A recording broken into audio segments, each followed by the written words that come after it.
नौजवान था और यतीम भी था। शौक बन गया दीन पढ़ने का। मोहल्लेदार इलाके वाले कहने लगे कहाँ से कमाएगा, ना बाप है ना माँ है ना घर है, कहाँ से। हजरत रूमी कहते हैं नौजवान ने जंगल में झोंपड़ी लगा ली। वहाँ वो सुबह मदरसे जाता, शाम को जंगल में रहता, वहाँ अल्लाह अल्लाह करता, सबक याद करता। एक दिन बादशाह की बेटी रास्ता भूल गई, जंगल में आई सहेलियों के साथ, बॉडीगार्ड भी साथ थे पर रास्ता भूल गई। खोती खोती शाम हो गई, ऐसी खोई कि जब रात गहरी हो गई तो आके उस नौजवान के पास रुकी और चिल्लाने लगी। शेर के दहाड़ने की आवाज आती है, भेड़िए के बोलने की आवाज आती है। नौजवान अकेला, सहेलियां बिछड़ गई, गार्ड बिछड़ गए। कहने लगी मैं परेशान हूँ, मुझे जगह मिल जाएगी। नौजवान कहता मैंने शहजादी देखी और मुझे भी पता था कि घर एक ही है और आग को अंदर से दरवाजा भी बंद करना पड़ता है, जंगल जानवर भी आ जाते। कहते मेरी छोटी सी कुटिया में झोंपड़ी में वो आई, रो के कहने लगी सहारा कोई नहीं, अगर मैं पीछे निकलूंगी तो भेड़िए खा जाएगा। कहते मैंने उसे जगह दे दी। अकेली औरत, चिराग जल रहा है, सबक याद कर रहा हूँ। मेरे नबी पाक ने फरमाया जहाँ मर्द औरत अकेले हो तीसरा शैतान होता है। और शहजादी, वो बच्चा कहता है सबक याद करता रहा सारी रात। वो बच्ची को कहा सो जा, पर वो कहती है नींद मुझे भी कहाँ आई। ऐसे मौक़ों पर नींद, सारी रात सबक याद करता। थोड़ी थोड़ी देर के बाद चिराग जलता तो उस पर उंगली रखता, हाथ जलता तो पीछे खींचने, फिर दूसरी उंगली रखता। थोड़ी देर के बाद जलता तो खींचने, हाथ सारा जल गया। सुबह किरणें चमकी तो कहने लगा चल निकल जा, दौड़ जा, बस बड़ा सब्र का इम्तिहान हो गया, चली जा। शहजादी बाहर निकली, सिपाही ढूंढ रहे थे। बादशाह खुद जंगल में निकला हुआ था, मेरी बेटी मिल गई। बादशाह तन्हाई में जाके कहने लगा बेटा मैं दुनिया को बताऊंगा कि मेरी बेटी खोई नहीं थी, सिपाही साथ ही थे। ये बड़ा मुश्किल होता है, बेटी तो भूल के भी रात कहीं रह पड़े तो लोग जीने नहीं देते, तो बेटा मुश्किल हो जाएगा मेरे लिए। कहाँ थी? उसने कहा नेक नौजवान के पास। उसने कहा बेटा मैं तो तेरी बात मानूंगा पर दुनिया नहीं मानेगी। अगर उस नौजवान ने किसी को बता दिया कि तू उसके पास थी तो फिर लोग मेरा जीना मुहाल कर देंगे। बेटा मैं मर जाऊंगा, मेरी मजबूरी ये है कि वो कहीं राज ना उगल दे वो नौजवान, उसे कत्ल करना पड़ेगा। औरत ने मिन्नतें की, उस बेटी ने कहा मेरे मौसम को मारोगे, रोई। और वो कहने लगा मैं बादशाह हूँ, मेरा अपना वकार है, मैं उसको छोड़ नहीं सकता। गिरफ्तार कर लाए सिपाही। वक्त तय हो गया सजा का। अकेले कारकोशरी में रखा गया, जो उसके खास एतबार वाले थे उनकी ड्यूटी लगाई। बादशाह ने बुलाया, पहले बिलम आया। औरत कहने लगी, बेटी कहने लगी एक दफा तो बुलाओ ना, एक सवाल बस पर्दे में रह के पूछना है और फिर जो आपका जी चाहे। मेरे मौसम को मारना तो है तो मर्जी आपकी। सामने खड़ा किया, नौजवान पर्दे के पीछे, औरत खड़ी हो गई। बादशाह बीच बैठ गया। बीबी कहने लगी सारी रात बेदार मैं भी रही, सोया तू भी नहीं। वो जो तू चिराग के करीब हाथ लगा के जलाता था वो समझ नहीं आई। नौजवान रो पड़ा, कहने लगा क्या करूं, मैंने रसूलुल्लाह का दीन पढ़ा है। क्या करूं, मैंने हुजूर का दीन पढ़ा है। मैंने पढ़ा है कि जानी को सबसे नीचे दोज़ख के सबसे निचले दर्जे में जलाया जाए, उसे जहन्नमियों का पीप और रेशा पिलाया जाए, कंद खिलाया जाए। ये रवायतें पड़ी हुई थी। थोड़ी थोड़ी देर के बाद शैतान मुझे कहता था बदकारी कर ले। मैं अपना हाथ उसी वक्त जब शैतान मशवरा देता तो मैं आग पे करता। मैं कहता अगर ये बर्दाश्त हो गई तो वो भी हो जाएगी। जब हाथ जलता तो मैं समझ जाता नहीं तुझसे तो ये नहीं बर्दाश्त होती तो वो कैसे हो। फिर मुझे शैतान मशवरा देता कोई देख नहीं रहा तो बुलाने नहीं गया, खुद आई। मैं दूसरी उंगली लगा देता। मैंने हाथ जलाया और मैं समझ गया जब छोटे से चिराग की इतनी सी शमा की आग नहीं बर्दाश्त होती तो दोज़ख कैसे बर्दाश्त होगी। कहता मैं बाज आया। बादशाह ने ये कहानी सुनी, लफ्ज सुने तो चीख मार के रोया। कहने लगा तालिब इल्म तू तो मेरे नबी का सच्चा गुलाम है और मेरे रसूल के जो सच्चे गुलाम होते हैं उन्हें फांसियां नहीं दी जाती, उन्हें तख्त पर बिठाया जाता है। अब तुझे सजा नहीं होगी बल्कि मैं अपनी बेटी का निकाह तेरे साथ करूंगा और मेरे बाद इस सल्तनत का बादशाह भी तू ही बनेगा। अब वो नौजवान वहां नारे लगा रहा है, कहता लोगों तुम मुझे कहते थे दीन से क्या मिलता है, दीन से तो अल्लाह तख्त व ताज भी अता फरमा देता है। अगर नौजवान शर्म हया वाले बन के रहे अल्लाह सारी इज्जतें दे देगा। देखे ना अल्लाह के फजल से इज्जत मिलती है और जब कोई इज्जतदारों जैसा काम ही ना करे। एक बात और अर्ज करनी है पर वक्त थोड़ा रह गया। जवानों मैं ना जब कभी परेशान होता हूँ ना तो मैं ये वाली बात खोल के पढ़ता हूँ वाला। ये बात ढारस बनाती है, ढारस तवानाई देती है, पूरा मजमून बांधा है। आला हजरत कहते हैं बेरूपिया था, मदारी, रूप बदल बदल के दिखाया करता था, बादशाहों से इनाम लेता था। एक दिन औरंगजेब आलमगीर के पास आ गया, कहने लगा मैं रूप बदलूंगा, अगर आप पहचान ना सके तो मैं इनाम लूंगा। आपने फरमाया मैं कोई ऐसे वैसा बादशाह नहीं, कहा मुझे धोखा देना मुश्किल है, कहा नहीं मैं रूप बदलूंगा। हजरत औरंगजेब आलमगीर बड़े नेक बादशाह गुजरे, बड़े परहेजगार। वो बेरूपिया कहने लगा मैं रूप बदलूंगा, आप नहीं पहचान सकेंगे। फरमाया चल जितना तेरे अंदर जोर है लगा ले। हजरत ने ऐलान किया कि मैंने फौजी भर्ती कर दे, 2 माह के बाद टेस्ट होगा। वो 2 महीने दौड़ता रहा, रंग रूप बनाता रहा, आया टेस्ट देने, 2-3 सिपाहियों का इम्तिहान लिया, उसकी बारी आई तो 10 रुपए दिए, कहने लगे तेरे आने जाने का किराया मैंने तुझे पहचान लिया है। कुछ दिनों के बाद जाने लगे सफर पर, तो भिखारी आ गए खैरात मांगने। उसने भी सारे मुंह पर स्याही मार ली, कपड़े फाड़ लिए, सर के बाल मुड़ा लिए, पगे तक कटा ली, बदरंग होके आया। कासा आगे किया तो हजरत ने 10 रुपए डाले, कहने लगे तेरे आने जाने का किराया मैंने पहचान लिया है। कुछ दिन गुजरे तो टीचर की जरूरत थी, उसने मुंह से बड़ी कर ली, दाढ़ी नकली लगा ली, सर पे जना कैप पहन ली, एक शेरवानी ले ली और हाथ में छड़ी पकड़ के आया। कहने लगा मैं उस्ताद हूँ, 2-4 बंदों का इम्तिहान लिया, उसकी बारी आई तो 5 रुपए दिए, 10 रुपए दिए, का तेरा किराया मैंने पहचान लिया। 2 साल गुजर गए, वो जब भी आता हजरत पहचान लेते। एक दिन सफर पे जा रहे थे, बहुत बड़ा लश्कर था, जिहाद करने जा रहे थे औरंगजेब आलमगीर। तो देखा एक पहाड़ी है, पहाड़ी पे लोग जा भी रहे हैं आ भी रहे। औरंगजेब आलमगीर पूछने लगे यहाँ क्या है? कहने लगे बाबा जी बैठे हैं दुआ करते हैं, अल्लाह के नेक बंदे हैं। औरंगजेब कहने लगे यार पुराने लोग सारे ही अल्लाह वालों को मानते, ये भी मुसीबत आई है जितनी नहीं आई है, सारे लोग ही मानते। कहने लगे जरा मैं दुआ ना करा लूं, बच्चे काम जा रहा हूँ। औरंगजेब बादशाह थे, बादशाह लोग नाजुक मिजाज होते हैं, घोड़े से उतरे, बड़ी मुश्किल से पहाड़ी पे चढ़े, ऊपर गए तो लाइन लगी है, बाबा जी कार में बैठे। कहने लगे मैंने मिलना, मैं औरंगजेब हूँ। उन्होंने कहा हमारा बाबा उस तरह का पीर नहीं कि अमीर आए तो रंग और हो, गरीब आए तो और हो, यहाँ अगर मिलना है तो लाइन में लग जाओ, सब एक जैसे। अब लाइन में खड़े हो गए, 50 आदमी आगे थे, कहते 51वां नंबर था। थक गया धूप में खड़ा खड़ा, जब मैं पहुंचा गार के दाने तो मैंने बाबा जी के चेहरे पे नजर डाली तो बड़ा नूरानी चेहरा, बड़ी खूबसूरत लबो लहजा। मैंने कहा मेरे जैसा आदमी भी पगड़ी बांध ले तो अच्छा लगने लग जाता है, बड़ा खूबसूरत अंदाज। कहते मैं उनके पास अत्ताहियात की हालत में बैठ गया। मैंने कहा हुजूर मैं जा रहा हूँ जिहाद करने, दुआ करना। बुजुर्गों ने हाथ उठाए, अल्लाह इसकी मदद फरमा, दीन को गलबा अता फरमा, इससे दीन का सच्चा पक्का सिपाही बना। फिर थपकी दी, 2-4 नसीहतें निकाल डाली, देखना जुल्म न करना, ज्यादती न करना, जब तू जीत खर न करना, गुरूर न करना, नसीहतें भी कर दी। कहते अब जब मैं उठा तो 2-4 दिनार बतौरे नजराना मुसल्ले के नीचे रखे और उल्टे कदम जब मैं गार से उतरा, उन्होंने रुमाल झाड़ा और उठ के खड़े हो गए। कहने लगे आज नहीं तूने पहचाना, आज नहीं तूने पहचाना, मेरा इनाम बनता है, आज नहीं पहचाना, ला पैसे। औरंगजेब कहने लगा यार तूने हद कर दी, कहाँ चढ़ा कहाँ खड़ा रहा, धूप में थक गया, कमाल कर दी भाई तूने। बता तू क्या लेगा, अब तू जल्दी बता, वो कितने लोग पीछे धूप में खड़े हैं, लश्कर सारा खड़ा है, क्या लेगा? उसने कहा सबसे कीमती हीरे वो है जो तेरे सर के ताज में लगे हुए, मुझे तेरा ताज चाहिए। ओ भाइयों सुनना और याद रखना, मेरे आला हजरत कहते हैं बादशाह ने सर के ऊपर से ताज उतारा, बहरूपिये के कदमों में रखा और कहने लगे ये ले, और ये तो तेरा मांगने पर मैंने दिया है ना, मैं वापस आता हूँ तो आना, मैं अपनी मर्जी से भी तुझे दूंगा। तूने औरंगजेब जैसे बंदे को धोखा दिया, आना मैं उस वक्त भी दूंगा। वो देख बस बात खत्म हो गई, हद हो गई। देखकर कहते हैं जब मैं पलटा ना वापिस, बहरूपिये ने आवाज दी बादशाह ठहर जा। तो मैंने पलट के देखा तो कहने लगे ये अपना ताज ले जा, उठा और ले जा। मैंने कहा 2 साल बीत गए तुझे मेहनत करते, आज काबू आया तो ले जाओ। कहने लगा ले जा, मसला समझ में आ गया। मैंने कहा मुझे भी तो समझाना।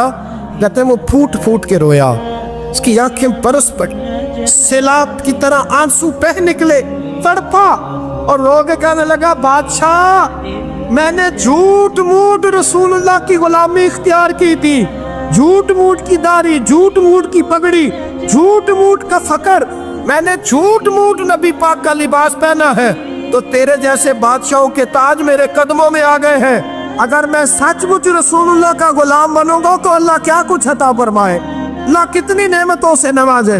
मेरे आला क्या फरमाते हैं, आला हज़रत फरमाते हैं फरिश्ते भी करते हैं ताज़ीम मेरी। कौन जी? अल्लाह। ऐसा अकीदा भी कम मिलेगा जो बरेली के इमाम का अकीदा है, ऐसा भी कम। कहते हैं फरिश्ते भी करते हैं ताज़ीम मेरी। क्यों? फरमाने लगे फिदा हो के उन पर ये इज्जत मिली। बगदाद के एक दरवेश आलिम थे, तो वो जब भी नमाज पढ़ाते ना तो किसी ताजर की 2 बीवियों के बारे में दुआ मांगते। तो जो है मेरी बात पर, नमाज पढ़ाते तो कहते अल्लाह उस ताजर की 2 बीवियों को अपनी खास रहमतें अता फरमा। एक दिन लोग उनके गिर्द इकट्ठे हो गए, कहने लगे बाबा जी बताएं तो सही वो बीवियां कौन थी जिनके लिए आप दुआ मांगते। तो फरमाने लगे मेरे शहर का एक ताजर था, बहुत बड़ा ताजर था, मालदार था पर बे औलाद था। उसे बगदाद से मुल्क शाम जाना पड़ता था तिजारत करने, और कई कई महीने उसे शाम के मुल्क में रहना पड़ता था। उसने इस तरह किया कि वहाँ भी एक शादी कर ली। तो जो है ना मेरी बात पर, क्या कर लिया उसने? दूसरी शादी करना मर्द के लिए जायज़ है, तीसरी करना भी, चौथी करना भी भैया के वक्त, मगर अगर इंसाफ कर सके तो। अगर चारों में हम ना आधा मसला सुनते हैं और आधा ही बयान करते हैं, अगर इंसाफ ना कर सके फिर उसके लिए 4 जायज़, फिर वो एक ही रखेगा। तो अजीज़ दोस्त, दूसरा निकाह कर लिया, शादी हो गई। अब वो वहाँ कुछ ज़्यादा वक्त गुजारने लगा, मालदार आदमी था, बीवी को मकान भी लेके दे दिया।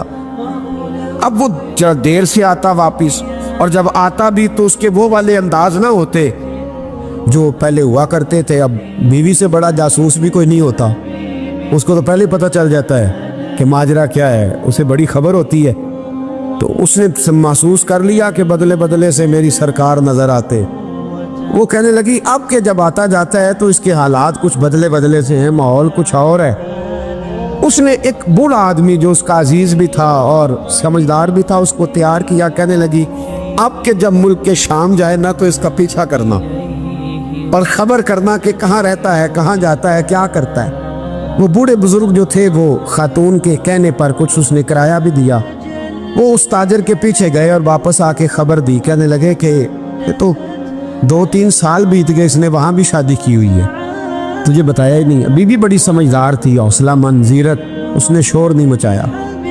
उसने कहा कि मैं ना अब जब आएगा ना तो तरीके से बात करूँगी और पूछूंगी कि ऐसा क्यों किया।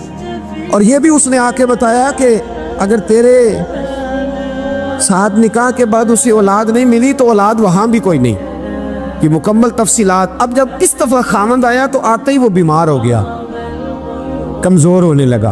अब खातून ने मुनासिब नहीं समझा कि आते ही धड़ाम से मैं उसके सर पर ये ठोड़ दूँ कि तूने निकाह किया हुआ है और मुझे बताया नहीं। वो जरा तसल्ली में रही, कुछ वो बीमार था, हौसला रखा, खिदमत करती रही। कुछ दिन गुजरे तो वो ताजर इंतकाल कर गया, फौत हो गया। अब राज खोल न सका, इद्दत गुजारी, और जब सारा माल जमा किया ना तो अशरफियों की बोरियां भर गई। सारा माल उस बीबी का, 4 बोरियों में अशरफियां, 4। यहाँ तो पेट का दोज़ख है, माज़ अल्लाह भरता ही नहीं। हाल मिन मज़ीद, हाल मिन मज़ीद। वो जो कहते थे ना कि बस बाहर चला जाऊँ और बाहर मैं कुछ थोड़े से पैसे कमा के 2-3 साल में लौट आऊँगा, फिर यहाँ आके कोई कारोबार करूँगा, वो गए हैं तो वापस नहीं आए। वो जो कहते थे ना बस मैंने इतना सा कारोबार करना है कि मकान बन जाए, उन्होंने 4 मकान भी बना लिए हैं, लेकिन ब्रेक हल में मज़ीद की दौड़ है। अब 4 बोरियां उस औरत ने छुपाए रखी। कोई बंदा नहीं जानता बगदाद में कि मुल्क के शाम में ताजर की दूसरी बीवी भी है। जब वो फारिग हुई तो उसने उस बूढ़े जासूस को फिर बुलाया और 2 बोरियां ऊंट पे रखी, खुद भी साथ बैठी और मुल्क के शाम गई। अल्लाह अकबर। वो बुजुर्ग कहते हैं मैं ऐसे नहीं दुआ करता। उसको जाके कहने लगी मैं अकेली वारिस नहीं हूँ, आधे की वारिस तू भी है। मैं अकेली वारिस नहीं, ये तक़सीम विरासत है, आधी की वारिस तू भी है। तो रख अपने पैसे, मुझे पता है उसने निकाह किया था पर मुझे बताया नहीं था, तो रख अपने पैसे, मैं तुझे दे रही हूँ, आधे तेरे हैं आधे मेरे हैं। उसने नज़र उठाई तो रो पड़ी, कहने लगी नहीं अब ये सारे तेरे ही हैं। अगर तू अल्लाह से डरती है तो मैं भी रब से डरती हूँ, अगर तू मुस्तफ़ा करीम का कलमा पढ़ती है तो मैं भी उसी नबी की मानने वाली हूँ। कहा बात क्या है, मेरा क्यों है सारा? तो वो खातून कहने लगी वो 2 साल 3 साल से मेरे साथ निकाह था और उसने बताया था मुझे कि मेरी बीवी भी है, और मैं गरीब थी तो मेरे वालिदैन को भी बताया था कि मेरी दूसरी शादी है। ये मकान उसने मुझे लेके दिया था, मेरे तमाम अखराजात वो पूरे करता था, नानो नफका का ख्याल रखता था। लेकिन अब के जब वो आया तो वो बीमार था। उसने मुझे बताया कि मुझे तबीब ने बताया है कि मैं शदीद बीमार हूँ, शायद बच ना सकूँ। तो कहने लगी वो मुझे कई लाख रुपए भी दे गया और जाते दफ़ा मुझे तलाक भी दे गया, फारिग कर गया। कहने लगा तू जहाँ चाहे मेरे बाद निकाह कर सकती है। और कहने लगा मैं चाहता था पहली बीवी को बता दूँ, मौका नहीं बना और उसका दिल ना टूटे, बता नहीं पाया। लिहाजा वो मुझे ढेर सारे पैसे दे चुका है, सारा मेरा हिस्सा मुझे पहले से दे चुका है। मेरी बहन अब ये 4 बोरियों में से 2 मेरी नहीं बल्कि 4 की 4 ही तेरी है, तू ही इसकी हकदार है। तो बुजुर्ग कहते हैं मुझे बताओ जिनके अंदर इस किस्म के तकवे की झलक हो उनके लिए हर नमाज के बाद दुआ मांगनी चाहिए कि नहीं मांगनी चाहिए? हजरत उमर के ज़माने में ना एक नौजवान था, नेक था, मस्जिद जाया करता था रात को। तो मस्जिद जा रहा था तो रास्ते में एक औरत ने दावत गुनाह दी, इब्ने असाकर ने इसको लिखा है। तो नौजवान था, ख्वाहिशात थी, कुछ तबीयत माइल हो गई। अभी उधर जा ही रहा था कि किसी ने आयत पढ़ दी वाली मन खाफ मकाम रब्बी जन्नतान, जो रब के सामने खड़े होने से डरेगा अल्लाह 2 जन्नतें देगा। वाकई डर गया वो, वाकई डर गया, इतना डरा कि बेहोश होके गिर पड़ा। बीमारी से लोग बेहोश होते हैं, पैसे डूब गए बेहोश होते हैं, बच्चे के गम में बेहोश होते हैं। सच बताओ कभी खौफे खुदा से भी बेहोश होता कोई देखा है? हमारे यहाँ तो रोज़मर्रा ही नहीं है भाई। और बड़ी बातें हैं बेहोश होने की, डरने की, गश खाने की। बेहोश होके गिर पड़ा, बूढ़े बाप को किसी ने बताया बच्चा बेहोश पड़ा है, उठा के घर लाए। घर ला के कहा बेटा क्या हुआ? नौजवान है, चढ़ती जवानी है, पर पाकीज़ा बड़ी है। कहने लगा अब्बा जी गुनाह की तरफ चला गया था, पर मैंने आयत सुन ली जो अल्लाह के सामने खड़े होने से डरेगा रब 2 जन्नतें देगा। मैं डर गया था, रब वाकई 2 जन्नतें देगा। बाप रो पड़े, अब्बा जी की आंखों में आंसू आए और कहा पुत्र अल्लाह बड़ा मेहरबान है, उसके बाद ये सच्चे हैं, वाकई 2 जन्नतें देगा। उसने फिर एक चीख मारी और इस तरह की मारी कि उसकी रूह ही परवाज कर गई, रूह ही परवाज कर। कुश्तगाने खंजरे तस्लीम रा, इश्क की खंजर से कत्ल हो गए लोग। सुबह हजरत उमर को पता चला कि उन्होंने तो रात जनाजा भी पढ़ दिया, तदफीन भी कर दी। जनाब उमर फरमाने लगे इतना नेक नौजवान खौफे खुदा से दुनिया से चला गया, मुझे क्यों नहीं बुलाया, मैं जनाजा पढ़ता। फारूक आजम फरमा रहे मेरा शौक था मैं उसका जनाजा पढ़ता। कहा हुजूर आपको तकलीफ नहीं दी? फरमाया बताओ कब्र कहाँ है? ते कामिल पीर ओना दे बाहू कब्र जिना दी जीवे। हजरत फारूक आजम कब्र पे तशरीफ ले गए और खड़े होके फरमाने लगे नौजवान मुझे उम्मीद है मेरे रब ने तुझे 2 जन्नतें दी होंगी। इब्ने असाकर खोल के देखो तारीख़ बगदाद में क्या लिखा है। हजरत सैयदना फारूक ने फरमाया उम्मीद है 2 जन्नतें दी होंगी। कब्र के अंदर से बोला कामिल पीरो ना दे बाहू कब्र जिना दी जीवे। कब्र के अंदर से बोला, कहने लगा हुजूर उम्मीद वाली बात नहीं, रब के वादे सच्चे हैं, उसने वाकई मुझे 2 जन्नतें अता फरमाई है, 2 जन्नतें दी है, मैंने अपने मालिक को राजी पाया। हमारे सूफिया तसव्वुफ में एक जुमला बोलते हैं कि तेरा तो फ़क्र बूज़र है, यानी जिनको सही दरवेश कहते हैं ना, सही दरवेश। मौला अली शेर खुदा रज़ी अल्लाह ताला अन्हु फरमाया करते 2 ही तो बंदे जो रब के रास्ते में किसी शय की परवाह नहीं करते। हुजूर कौन से? फरमाया अबू ज़र गिफ़ारी है और दूसरे अलीउल मुर्तज़ा है। मौला अली फरमाया करते ये ना मुसलमानों में से चौथे या 5वें मुसलमान हैं। शुरू से एक सलीम तब आदमी, कुछ लोग तब बड़े नफीस होते हैं, तब नहीं, اللہ کی طرف سے شروع سے ہی ان کا جو قبیلہ تھا بنو غفار وہ رہزنی کرتا تھا، لوگوں کو لوٹ لیتا تھا. شروع میں یہ کام کیا لیکن جب کچھ لوگوں کی چیخیں کانوں میں گئیں تو چھوڑ دیا، فرمایا نہیں یار طبیعت نہیں مانتی. اور نبی پاک کا کلمہ پڑھنے سے پہلے ہی بتوں کی پوجا چھوڑ کے رب کی عبادت شروع کر دی. لوگ پوچھا کرتے تھے آپ عبادت تو کرتے تھے پر منہ کدھر کرتے تھے؟ فرماتے تھے جدھر وہ کرا لیتا تھا کر لیتے تھے. کسی نے انہیں بتایا کہ مکے میں ایک شخص ہیں جنہوں نے اعلان نبوت کیا ہے، آپ کی طرح کی باتیں کرتے ہیں. انہوں نے اپنے بھائی کو بھیجا، ان کا نام انیس تھا، پتہ کر کے واپس آئے. بھائی کہنے لگے ابو ذر، ان کا نام جندب ہے، اصل میں ذر ان کے بیٹے کا نام ہے اور کنیت سے زیادہ معروف ہیں، ابو ذر غفاری کہلاتے ہیں. فرماتے ہیں کہ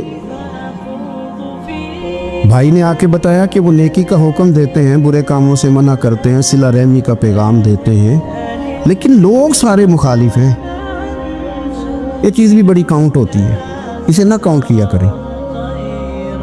لوگوں کی ترجیحات بدلتی ہیں، صبح کچھ دوپہر کچھ شام کچھ، اسے نہ کاؤنٹ کریں. انہوں نے اس بات کو کاؤنٹ کر کے بتایا کہ لوگ ان کے جو ہے نا وہ مخالف ہیں سارے. تو حضرت ابو ذر غفاری کہنے لگے مجھے تسلی نہیں ہوئی، میں خود جا کے پتہ کروں گا. کہتے ہیں مکہ شریف آیا تو کسی ایسے آدمی سے پوچھ بیٹھا، میں تو کچھ اور سمجھا تھا وہ کچھ اور نکلا. مکے والوں نے بڑا مارا. مکے پہنچ کے پہلی جو چیز ملی وہ مار کھانے کی تھی. اب میں ڈرتے کسی سے پوچھتا ہی نہ، بھوک بھی بڑی تھی، رہنے کو جگہ نہیں تھی، حرم شریف میں لیٹا رہتا تھا. میرے نصیب دیکھو مجھے ایک شخص نے آ کے ہلایا، کہنے لگے اگر مناسب سمجھے تو میں آپ کو دیکھ رہا ہوں کافی دیر سے، آپ کوئی پردیسی ہیں، آپ کا اپنا مہمان نہ بنا لوں. تو میں نے کہا آپ کا کیا نام ہے؟ کہنے لگے میرا نام ہے علی ابن ابی طالب. کہتے ہیں مولا کائنات گھر لے گئے، کھانا بھی کھلایا، جگہ بھی دی، سونے کو خدمت بھی کی، لیکن چونکہ میں تو پہلے ایک سے پوچھ کے مار کھا بیٹھا تھا، میں نے پوچھا نہیں میں کدھر آیا ہوں. رات رہے، اگلی رات بھی رہے، لیکن میں نے بتایا نہیں میں کس کام آیا ہوں. حضرت ابو ذر غفاری رضی اللہ تعالیٰ عنہ کہتے ہیں خود ہی مولا علی نے پوچھا بتا سکتے ہو کیسے آئے ہو؟ میں نے کہا راز رکھ لو گے. فرمایا بڑا کشادہ سینہ دیا رب نے مجھے. تو بات تو کر، کہنے لگے یار میں تو محمد مصطفیٰ کی زیارت کرنے آیا صلی اللہ تعالیٰ علیہ وسلم. یہ بے نیاز لوگوں میں سے ہیں حضرت سیدنا ابو ذر غفاری. میں حضور کی زیارت کے لیے ہوں. حضرت علی کہنے لگے سویرے لے چلوں گا. انسان بزدل نہیں ہوتا، ہر انسان بزدل نہیں ہوتا، اور بلا وجہ ٹکراؤ کی پالیسی بنا لینا یہ بھی سیانے لوگوں کا کام نہیں. حکمت کے تقاضوں کے مطابق چلنا یہ بھی دلیر لوگوں کا ہی کام ہوتا ہے. حضرت مولا علی کہنے لگے صبح لے کے چلوں گا پر حالات ٹھیک نہیں.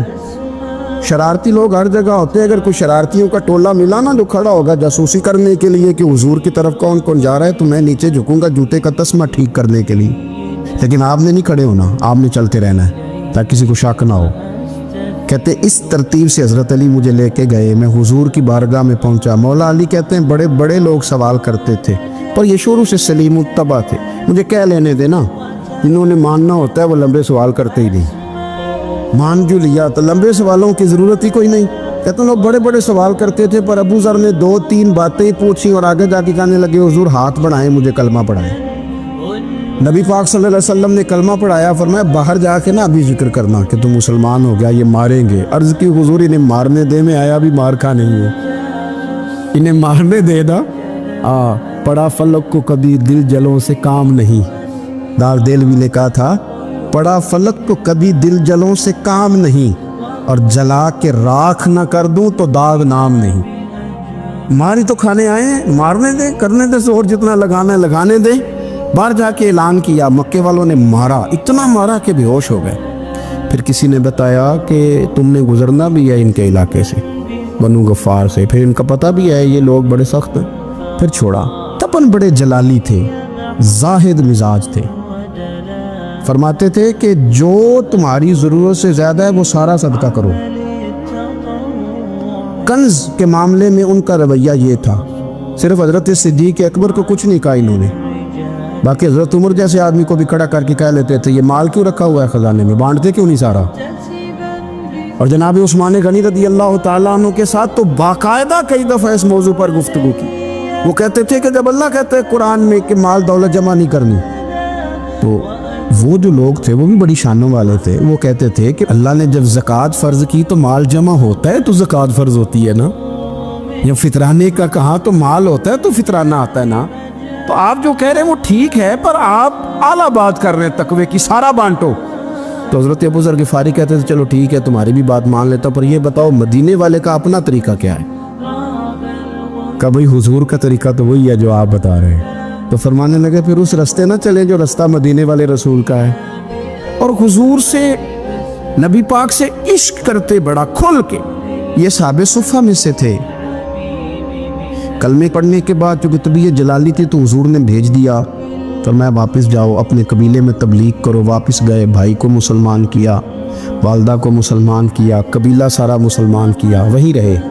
ہجرت مدینہ کے بعد آئے تبوک کے موقع کے قریب, اور حضور نے صحابہ صفہ میں رکھ لیا.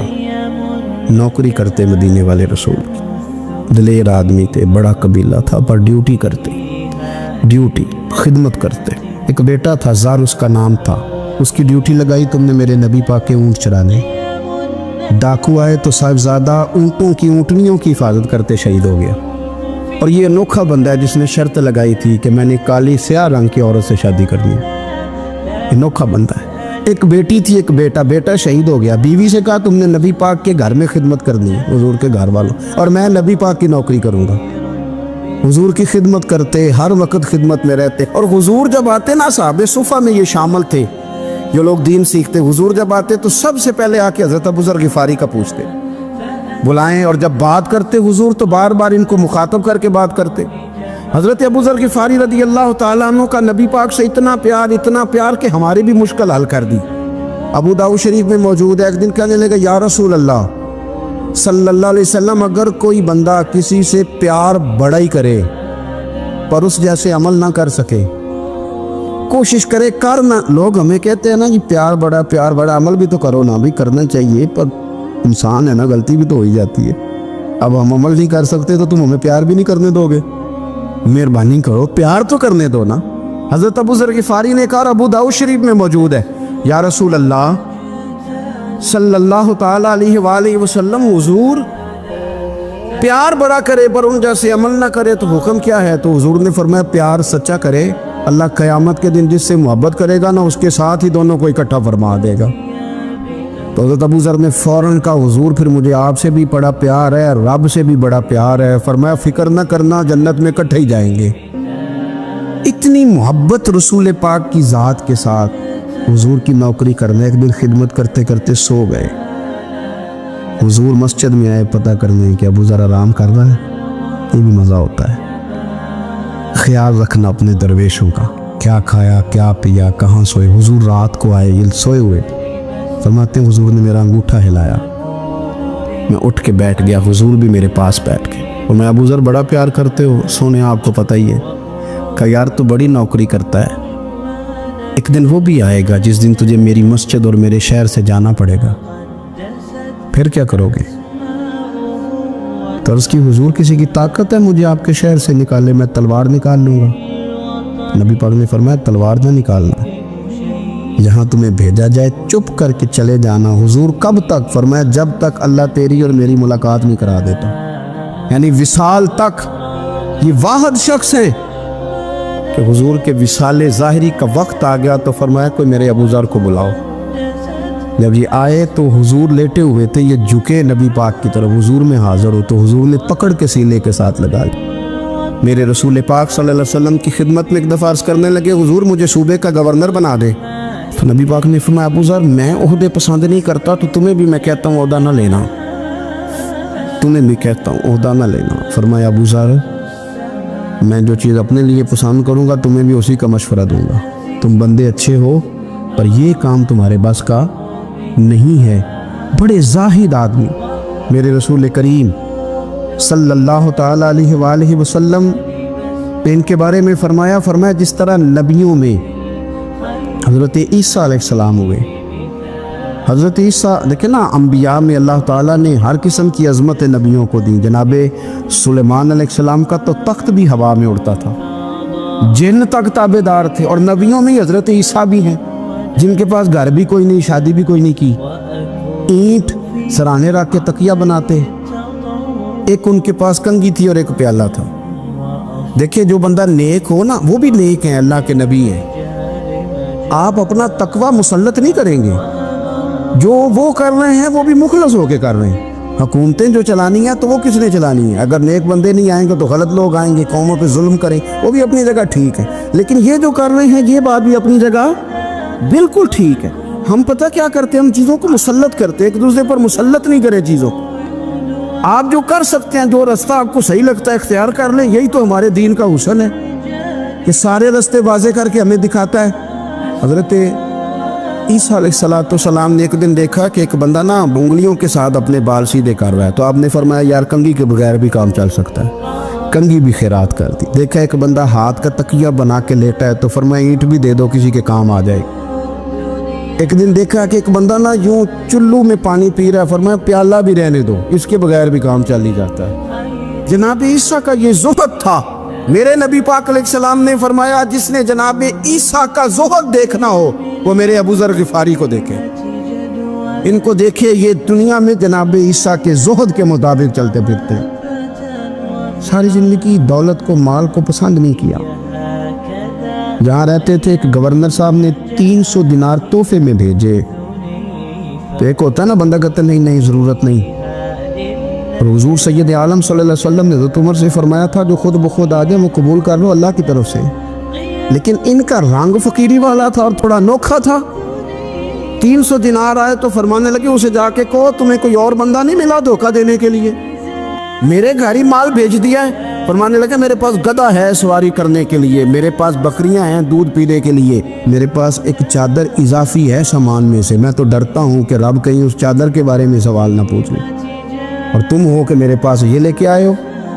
हज़रत उस्मान गनी के पास जाके कहा करते कितना लोगों के पास पैसा आ गया है, हर बंदे के घर में माल है, ये क्या हो रहा है, लोगों से क्या खर्च करें गरीबों पे। तो उस्मान गनी फरमाने लगे तुम्हें तो खुश होना चाहिए कि मेरे दौर में लोग खुशहाल हो गए।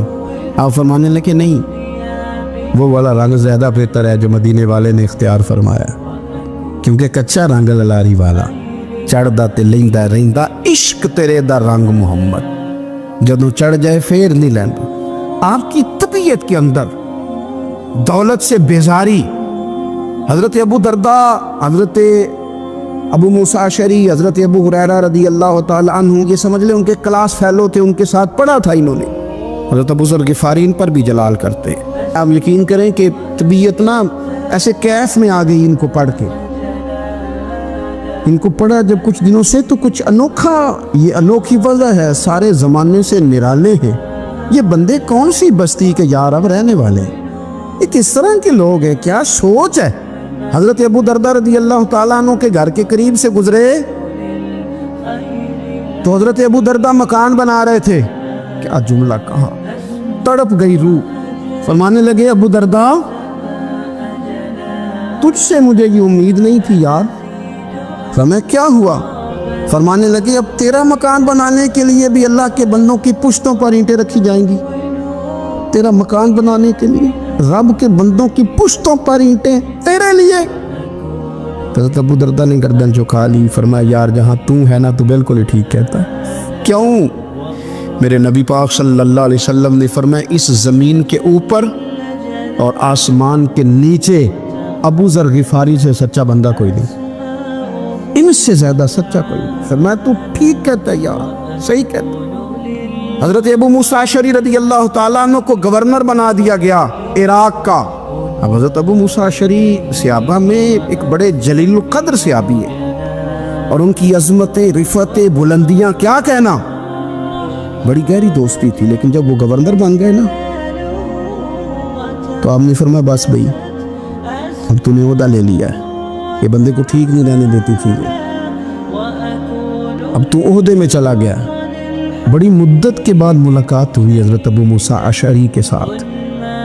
वो दौड़ के आए हज़रत अबू ज़र ग़िफ़ारी के गले मिलने, मेरा भाई मेरा भाई। फरमाया पीछे हट जा, मैं नहीं तेरा भाई, तू गवर्नर है, मैं गरीब आदमी हूँ, अपना काम कर। फिर दौड़ के आए, फरमाया अबू ज़र तो मेरा भाई है यार, इकट्ठे पढ़ते थे हुज़ूर। फरमाया नहीं जा तू नहीं मेरा भाई। फिर आए, जानते थे ना ये सच्चा बंदा है, ये सच्चा बंदा है, ये तकरीरों वाला नहीं, सिर्फ वाज़ों वाला नहीं, इसके अंदर भी बड़ी सच्चाई है। करीब आए, आके कहा यार तू मेरा भाई है, मेरे सीने लाग। फरमाने लगे तो तीसरी बार आया है, मोमिन है, मैं मुंह नहीं मोड़ सकता, पर पहले मुझे बता गवर्नर बनने के बाद तूने मकान कितने बनाए, बाग कितने लगाए, चक्कियां कितनी लगाई, कितने तूने चीजें बनाई हैं, पहले बता। तो अबू मूसा अशरी ने उनका हाथ पकड़ा, रोने लगे, कहने लगे जिस महबूब से तूने तरबियत ली है मैं भी उन्हीं का नौकर हूँ, जिन कपड़ों में मैं राग गया था मेरे आज भी वही है। यार क्या बात करता है तू, मेरे वही है। मुझे बता अगर ये ओहदे खिदमत के हम नहीं लेंगे तो फिर क्या जालिमों को देंगे, गैरों को देंगे? ना कर, कुछ नहीं बनाया। हज़रत सैयदना अबू मूसा अशरी रदी अल्लाह ताला अन्हु रोए, और जब कहा ना कोई शय नहीं मेरे पास, तो फरमाया अच्छा चल आ जा, फिर सीने लग जा, तू वाकई मेरा भाई है। फिर हज़रत अबू ज़र ग़िफ़ारी ने मोहब्बत फरमाई, वो दरवेशी, वो फ़कीरी, वो सादगी, वो नौरानियत, वो दिल के साथ अंदर। हमारे तो बहुत सारे लोग हैं जो कहते हो कहाँ ले जाना है माल, क्या ज़रूरत है माल की, हर वक्त माल की मुखालफत करते, लेकिन दिल उनका कहता है कि आए सही किसी तरीके से, पहुँचे सही। हुजूर ने फरमाया बाज़ लोगों की ज़ुबानें शहद से ज़्यादा मीठी, दिल भेड़िए से ज़्यादा ख़तरनाक। ऊपर से कह कुछ रहे हैं, अंदर हालात कुछ और हैं।